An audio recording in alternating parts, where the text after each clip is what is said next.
Then no, we go out here. To the hunting grounds. And he's just kind of, don't talk to me, talk to the elder. But we can't talk to the elder. Elder won't say anything to us. We have to talk to the guy in front of him.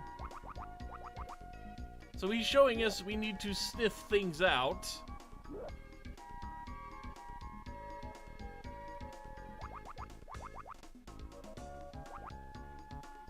And he gets a scent of an animal. And he kills the animal and gets meat, which is for the tribe.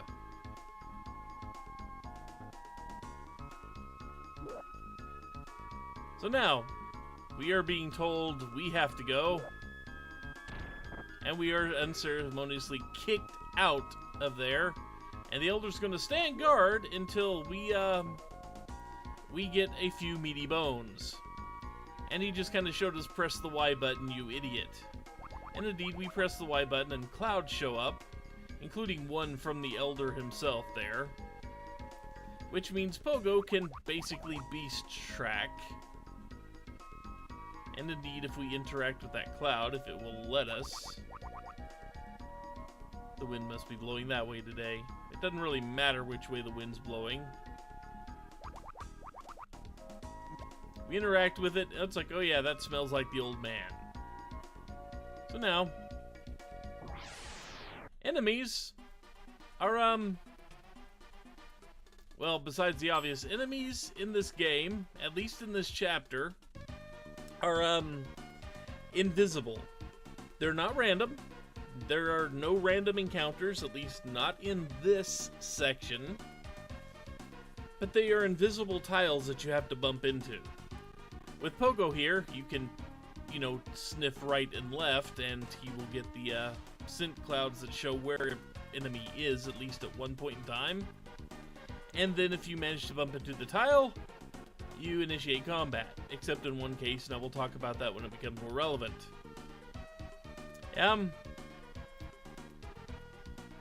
So our first enemy here, you may notice that we are kind of a grid-based system. They use footprints, they'll use lines, they'll use a bunch of things to represent the grids, but we are very much fighting on a grid. Our attacks have ranges and such that we have to be mindful of. And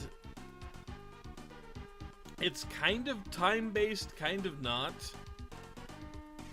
I'm going to take some damage here early on, but you notice my highlight is on Pogo here. If I just move around, the enemy's time, if you think of it like Final Fantasy VI, where you always saw the timer moving forward, imagine each step I take advances everyone's timer just a little bit. And if I just sit here and walk around like this, you'll notice that the enemies are getting to move around too, and they will eventually attack us for a few points of damage. So yeah, things are not active timed, but you only have so many moves before things happen. So anyway, the only attack we have right now is Bash Bash. And it will attack anything in a square that is right next to Pogo.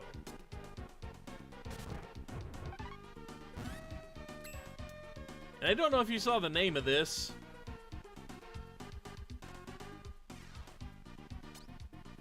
So the only thing he has Niga, which is called Hand Tech, and E, which is Mind Tech. Let's show off the E because it has a fairly interesting range. 2 squares in any direction away from Gory here, and it also affects all the 9 squares around it. So if we were to shoot it up here, it would actually affect that enemy up there. Does some damage. Luckily, these are very, very weak enemies. Because, oh good, it bit us. It is literally a puppy. These specific enemies are literally called puppies. I mean, I know they're wolf pups. I know they're wolf pups and all, but still, puppies. We are kicking puppies.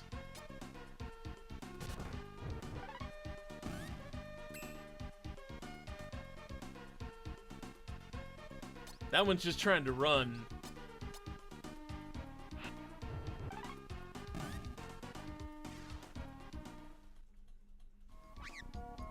So we got a meaty bone from that. We need to get 3 of them. We will not find just puppies, but they're here. Puppies are a thing that exists, and the invisible sprites do move around. They don't just stay static. Even when you're not moving, they're moving, and it's very possible for one of the invisible sprites to bump into you and actually initiate combat.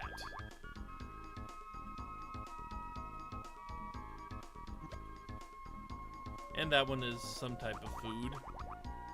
Potential food. But we get more puppies.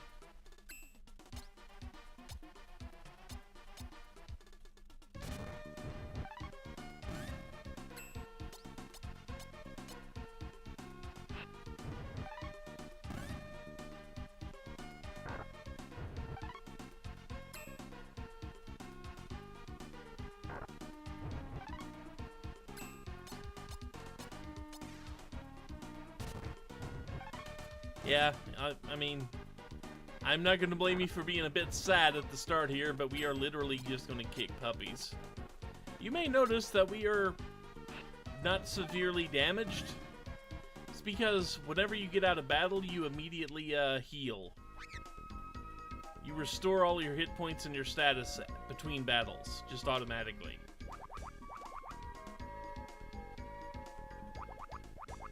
Really? Okay, there's one more up here.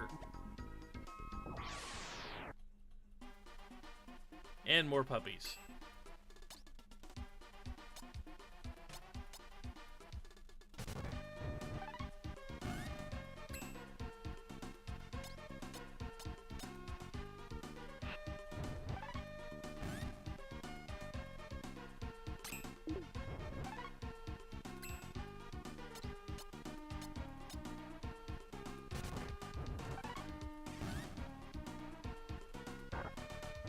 Also, keep in mind that, I did pretty much get us the best gear in the chapter right off the start. So Pogo leveled and gained the skill Bang Bang.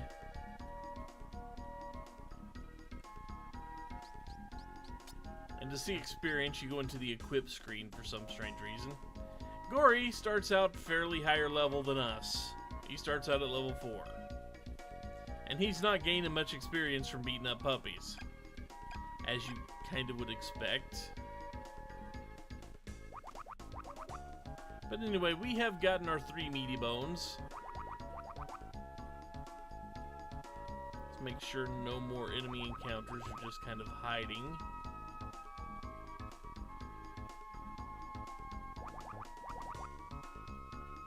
Nope, that's pretty much it.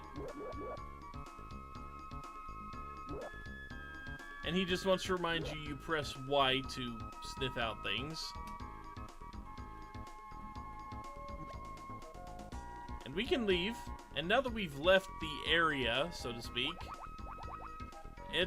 they've pretty much all respawned. But it's no longer just puppies.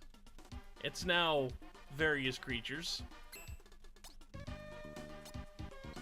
And just to see Bang Bang, it says Kick Tech. And not only does that do moderately decent damage, it does push an enemy back out of your space.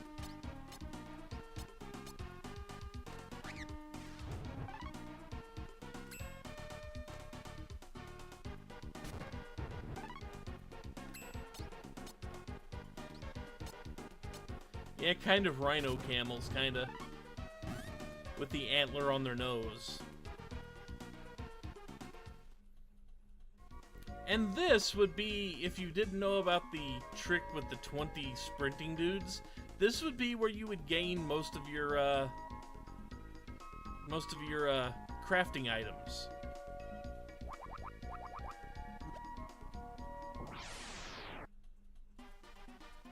Of course, there are also primeval bison, which actually are kind of scary at this point.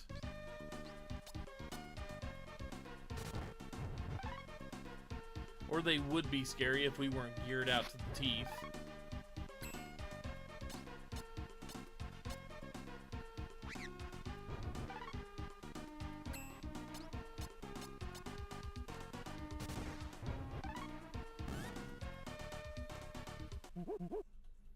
Pogo up to level 3, which gained us burp. Ooh, burp. And a meaty bone. We want some meaty bones because they are a healing item. Healing early on, kinda hard to come by. And you don't need to heal between battles, obviously, because you heal up to full every battle.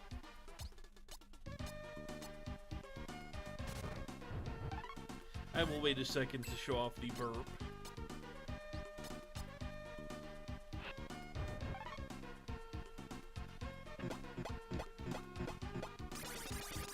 As it means it gets to do that ridiculous move, which, for the rest of this battle, Pogo is now down level.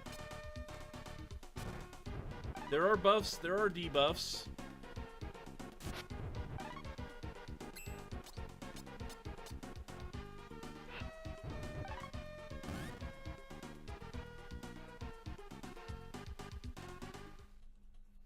And we found even more bee swarms.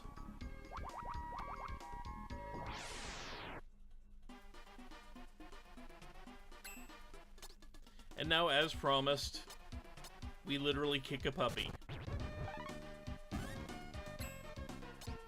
Pogo is the worst character ever.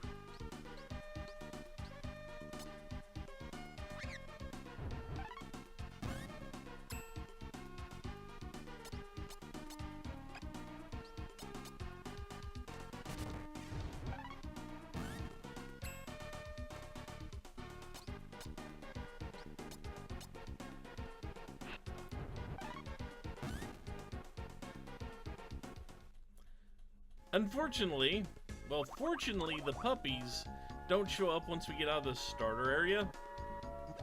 Unfortunately, we kind of need to be in the starter area and grind up a few levels, or else things will murder us very badly, no matter how well we're geared at the very start. Yeah, I can't really hit both of them unless I move down. So, positioning. Let's show off the burp here, because this should hit both of those enemies with its range.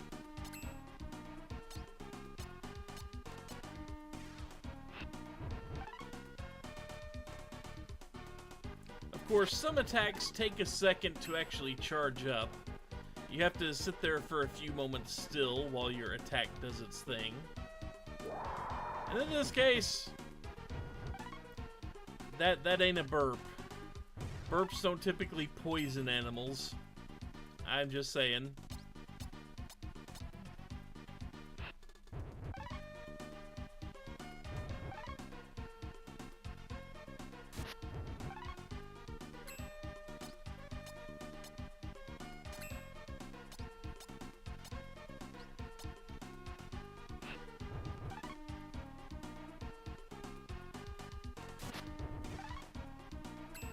They are not joking around with poor Gory there.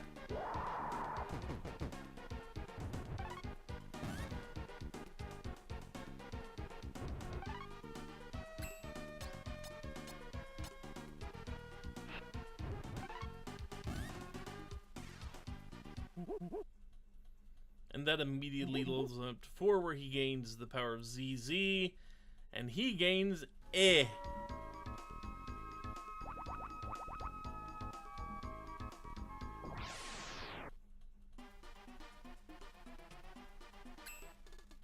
And Eh is, if it's what I think it is, ZZ is just, it's a wide area sleep effect.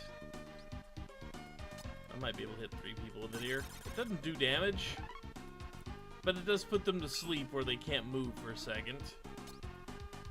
So, yeah, this is throw tech.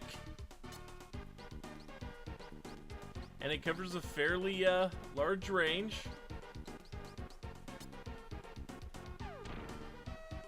And creates a big poison field.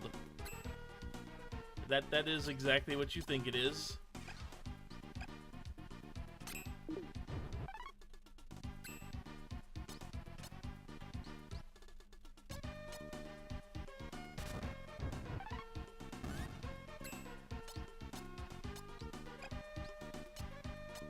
And it will become absolutely instrumental in a later fight.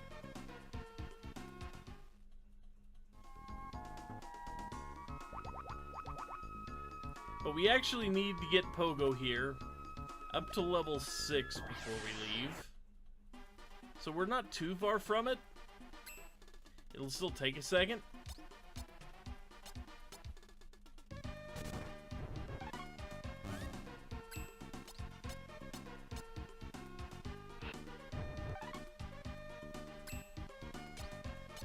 So I guess now that I have access to one, I guess we should talk about fields.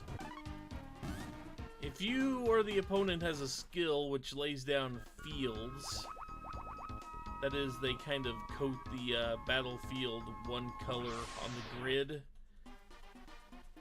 it kind of affects everybody who's stepping in the tiles.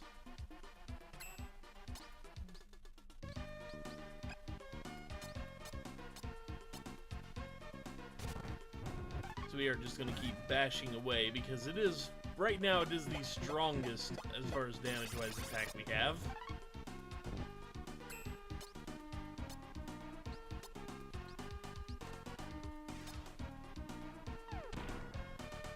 So, anybody standing in those 9 squares gets hit with the poison field, like that. And for some creatures that might heal them, but decidedly, you know, poison is definitely not a favorite of these deer things. And if we were standing in it, either Pogo or Gory were standing in it, they would also take, landmines is definitely a word for it.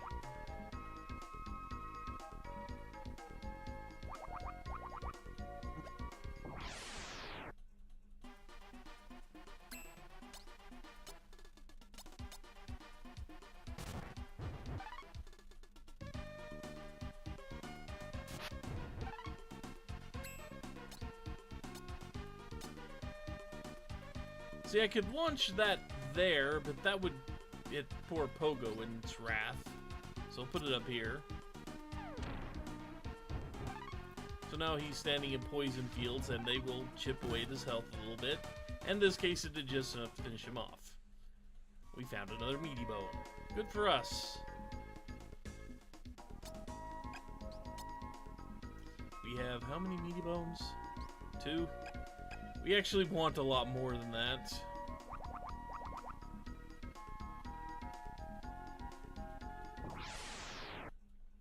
But mostly, we want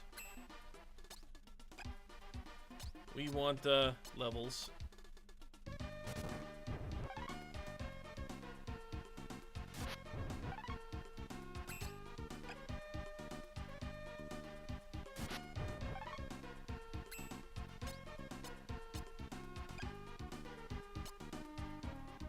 Yes, I can. If he's standing in more than one poison tile, it doesn't stack the effects or anything. It's just if he's standing in one, he takes damage when it's his turn. That type of thing. So standing in all 4 doesn't mean he gets 4 times the damage. It just means that he has a harder time moving out. And now he has gained, Pogo here, has gained possibly the most important skill he's going to have for a later fight. Because it's going to be the only thing he might use. Okay, it looks like we have cleared the field again. We need to clear it one more time. Because A, I would like some more meaty bones. And B, I need level 6. as we will gain access to a skill called Boom Boom.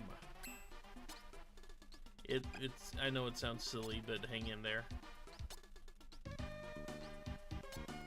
And Push Push kind of does this. If it didn't kill him outright, that would have paralyzed him and made him, you know, skip a turn, basically.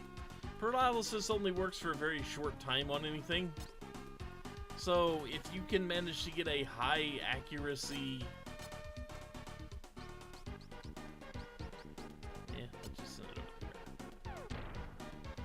there. Since these things have, like, no hit points.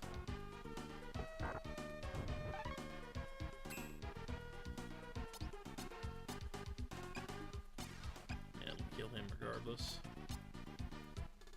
Poor puppies just have no hit points.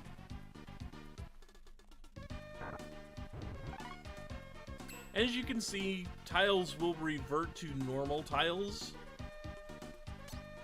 They will not stay poison or fire or acid or electric or what have you throughout the fight. They will slowly revert themselves to normal tiles.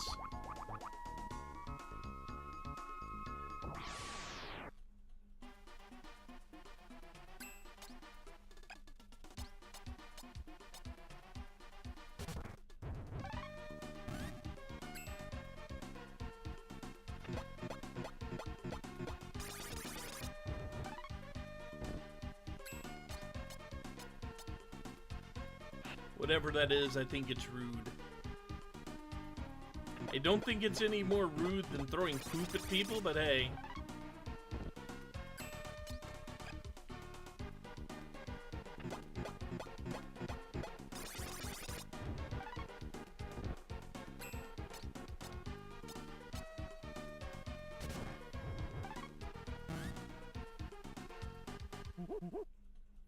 Gory is 6.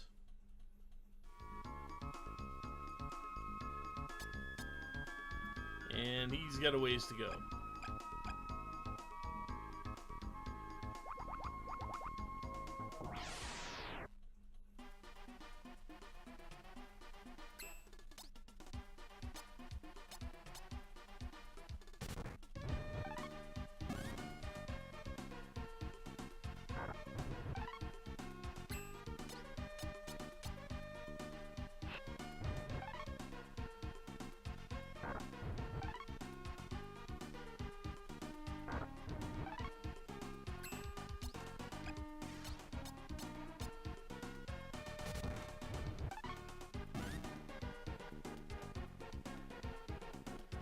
And also, because it won't happen anytime soon, I don't think, because opening area and all. If a character goes to 0 hit points in the fight, they're not dead, they are just unconscious. If you can hit them with a healing spell, while they sit there unconscious, they will pop back up. So we don't have to worry about carrying, like, the Phoenix Downs of the game, or whatever you want to, you know, the Phoenix Downs, or Secret Herbs, or what have you. However, if, while they are unconscious, they take any extra damage from any source, they are just kind of removed from the battlefield, and then they are considered quote-unquote dead.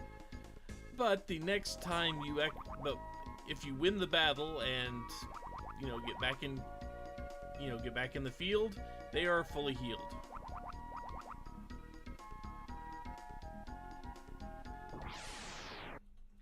I guess what I've been trying to say is this game had a lot of really kind of innovative ideas for how to handle combat for the mid-90s.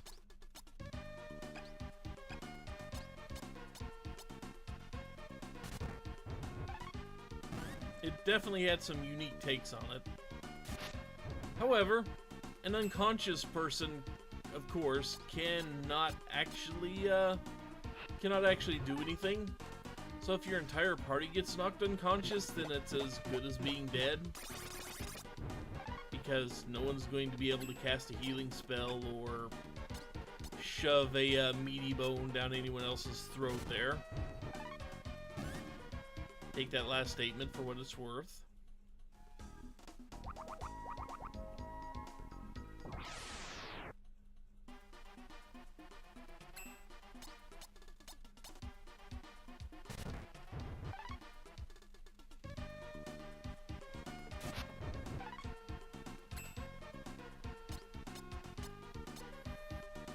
Unfortunately, these blue bison are probably still the strongest. Probably still the strongest thing we are going to run into.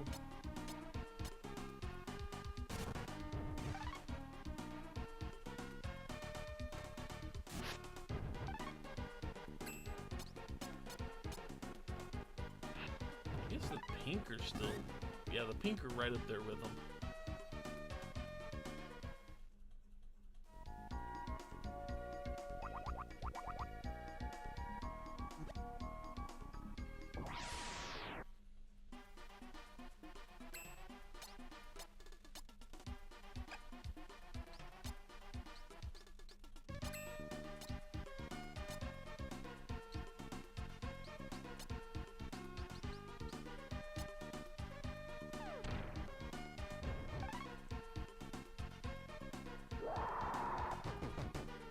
So yeah, baby mammoths. Normally, if you meet these in the wild, they're gonna have Mama with them, who is much stronger. Okay, finally we are level 6.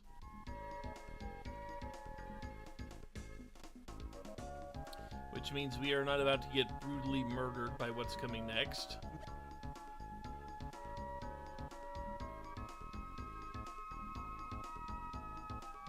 So we're going to talk to this guy, who still tells us we cannot leave, and then reinforces that again by smacking Pogo on the head.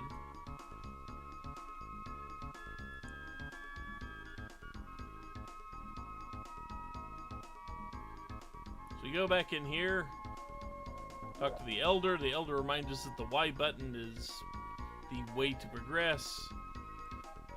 He's still going to yell at us about going back there. We're gonna get back there, man. You can't stop it. If we wanted to craft anything new, we could still go to the crafting area. We could still go to the, we could still go to the sprinter person room and, get some more crafting items if we needed to at this point.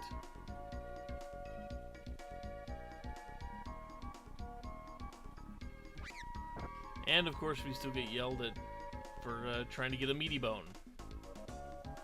But really, there's not a whole lot of stuff to do here. Once we finished with the, once we finished with that, you notice that the sprinting person room, everybody's sleeping. Except for him, he just wants to laugh. He's a happy caveman. Now that we're here,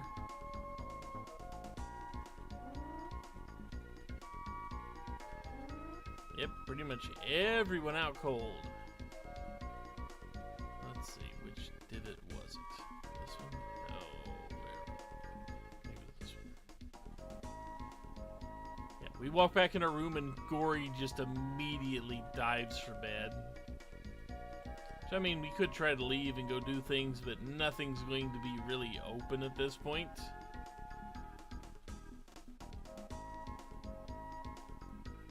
I mean, the Elder's still standing watch on his tiger skin rug there.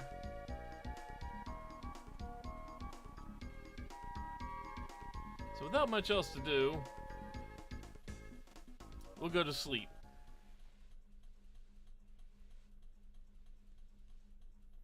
And Gory is somewhere. Which makes Pogo here panic.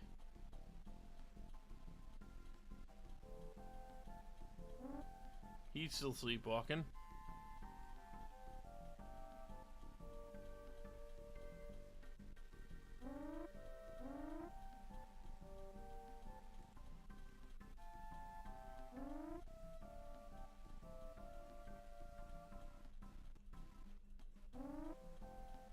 Hey guys, any of you seen my monkey? No, you just want to laugh at me. Fair enough, I guess. Come on, get in the door. So we now have to go search for the monkey. We spent quite a bit of time here, but the monkey's not in the crafting room.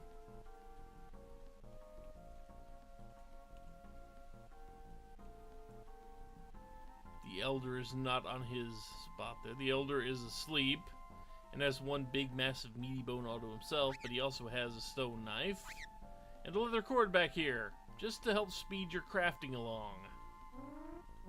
And we can try to wake him up, but he's snoring. You won't get anywhere with him. So obviously, with this in the way, we cannot get past the sleeping caveman, apparently. The only way we could go is over here. And not only is Gory on the floor here, but it seemed like I saw something move. Yeah, speedy crafting.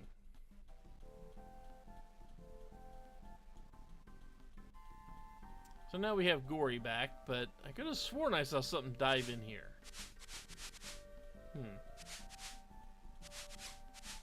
Well, Pogo does have a sense here. In that haystack. Unfortunately, we cannot move anything because we know we'll get pounded if we try to take the meat. And we can't reach the haystack that we're getting a scent out of.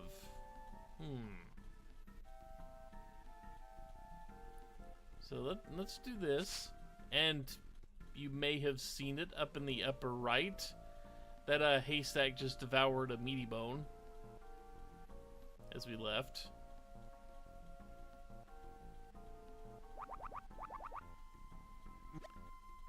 And whatever it is smells like flowers. So we poke it. And it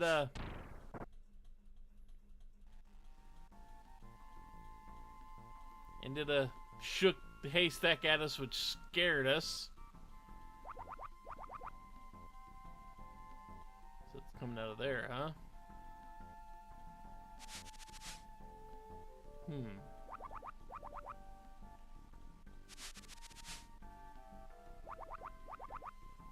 Now it's there.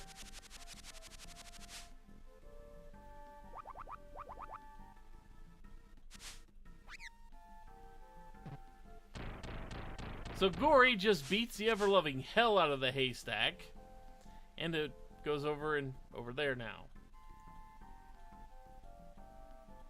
So now, as we approach the haystack, we get a choice to give it something to as a peace offering. Well, considering that it's been just chowing down on the bones there, a meaty bone would probably be the best thing to hand it. Of course, just putting one there just kind of makes it throw a bone at us and knock us away from it. And, yeah, it's kind of there. We're leaving now. I promise. You can have the bone. Already done that. The bone is more than gone now. So now that we're no longer afraid of that, we'll grab the bone. We will grab the empty bone. Just in case, we will poke these other haystacks.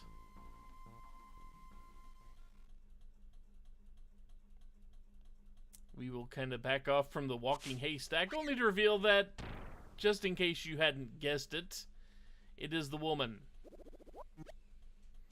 And Pogo's in love. And I have no idea what Gory was going to do there.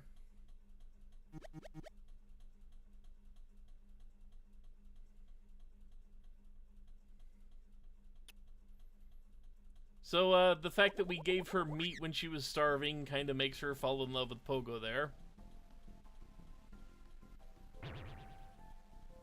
Wake up. And now we have a full party. Well, I say full. It's as full as you're going to get in this chapter with 3. So, our new character is named Belle, who has a big stick for equipment. Let's go ahead and do the thing that you kind of expect.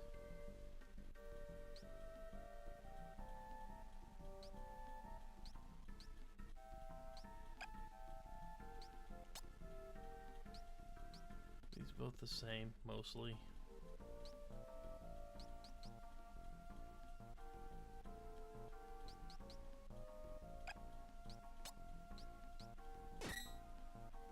Okay. Dress. She gets one of those. But instead of more of them, she can actually wear nose ornaments.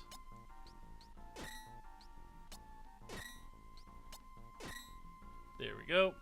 And now she is as kitted out as she's going to get.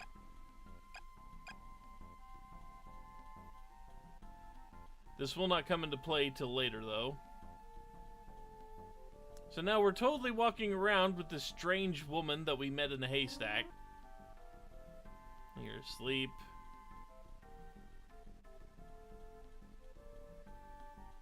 I mean, we could take her to meet the elder, but the elder has...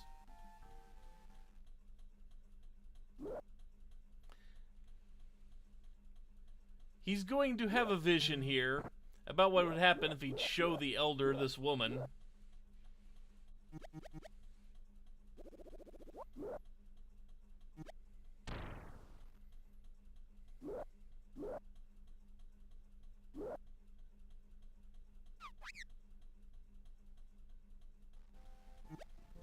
So he just kind of imagines that the elder is going to be like, "Oh hell no," and basically kick everyone out of here. So he doesn't want the elder to see this woman walking around.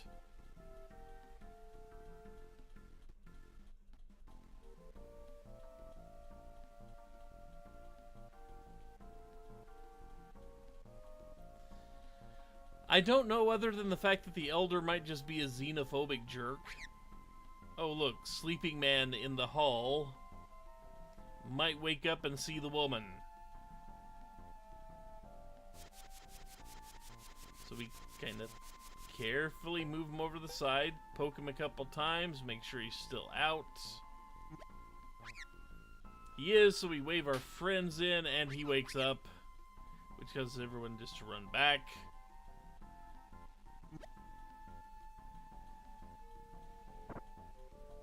And now he goes back to sleep. So, we need a plan. We need a plan to smuggle the woman into our room.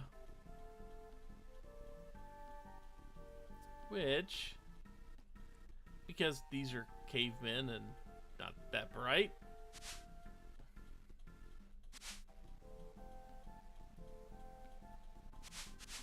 we're just going to cover her in hay. Which she agrees to. Nothing suspicious about a walking haystack, not the least.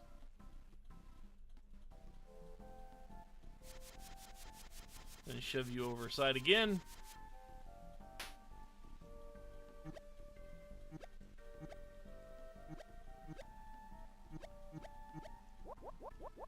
And because we played a game with the very out of it dude, we made him spin off into oblivion there.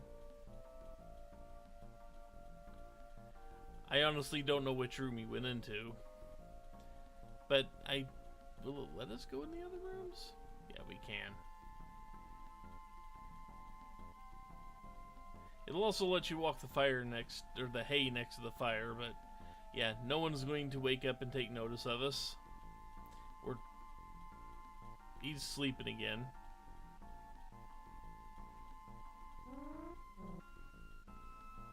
Seriously, man, that could be kind of dangerous with all these open fires running around.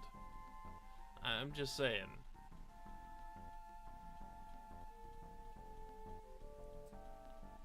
So now we made it here.